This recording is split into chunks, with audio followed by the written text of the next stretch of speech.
Bom dia, Pro e a todos os alunos. Hoje eu e meu grupo vamos falar sobre o livro Os Sertões. Eu vou falar sobre a biografia de Euclides da Cunha. Euclides da Cunha foi escritor, jornalista e professor brasileiro, autor da obra Os Sertões. Foi enviado como correspondente ao sertão da Bahia pelo jornal O Estado de São Paulo para cobrir a guerra no município de Canudos. Seu livro Os Sertões narra e analisa os acontecimentos da Guerra. Foi eleito em 21 de setembro de 1903 para a cadeira número 7 da Academia Brasileira de Letras. Euclides Rodrigues Pimenta da Cunha nasceu em Cantágulo, no Rio de Janeiro, no dia 20 de janeiro de 1866. Filho de Manuel Rodrigues da Cunha Pimenta e Eudácia Alves Moreira da Cunha. A partir de 3 anos, viveu fazendo fazendas da Bahia e no Rio de Janeiro, com os tios que o criaram depois que ficou órfão de mãe. Em 1885, com 19 anos, ingressou na Escola Politécnica, mas por falta de recursos, transfere-se para a Escola Militar da Praia Vermelha. Nessa época, escrevia para a revista da escola, A Família Acadêmica. Por afrontar o ministro da Guerra do Império, foi expulso da academia. Em 1889, segue para São Paulo e publica no jornal Estado de São Paulo uma série de artigos onde defende os ideais republicanos. Bom, o livro Os Sertões foi uma das obras mais emblemáticas do escritor pré-modernista Euclides da Cunha, na qual sua obra foi publicada em 1902.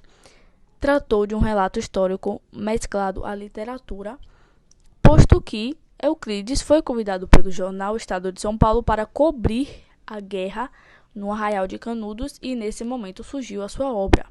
Por esse motivo, Os Sertões representa um marco da literatura e na história do Brasil, sendo, que, portanto, analisada por outras áreas do conhecimento, como a antropologia, a geografia, história e sociologia. Bom, o livro Os Sertões é dividido em 3 partes, na qual a terra, o homem e a luta. A terra foi uma descrição detalhada feita pelo cientista Euclides da Cunha, mostrando todas as características do lugar, na qual o clima, as secas, a terra e entre outros.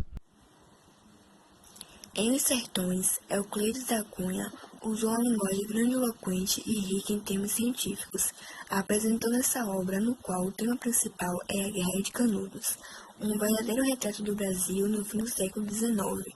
Discutiu problemas que transcendem o conflito que ocorreu no interior da Bahia. A obra possui um caráter crítico e realista, nunca antes abordado por um literato do Brasil, donde Euclides, por meio de uma linguagem cientista, recrimina o nacionalismo e o ufanismo exacerbado da sociedade brasileira da época, mostrando a face cotidiana e realista do país e das pessoas que o compõem.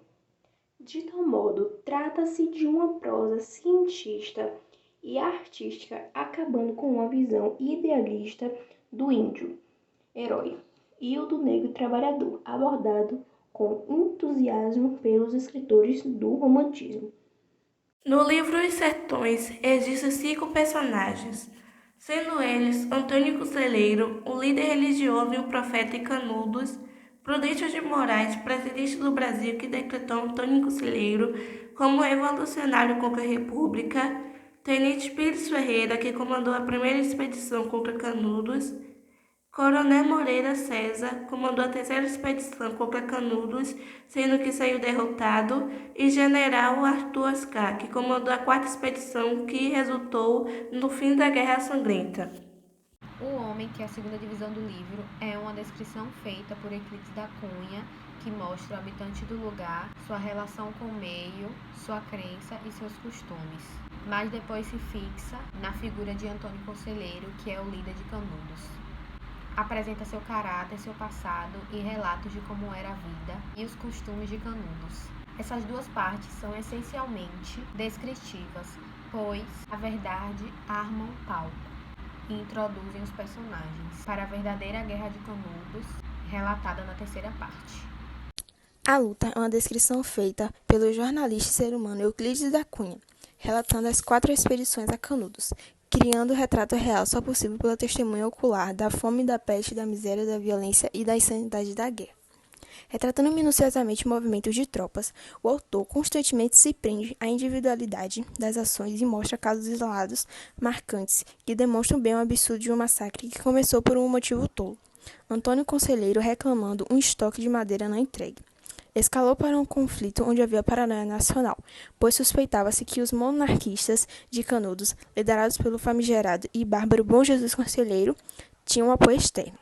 No final foi apenas um massacre violento onde todos estavam errados e o lado mais fraco resistiu até o fim com seus derradeiros defensores, um velho, 2 adultos e uma criança.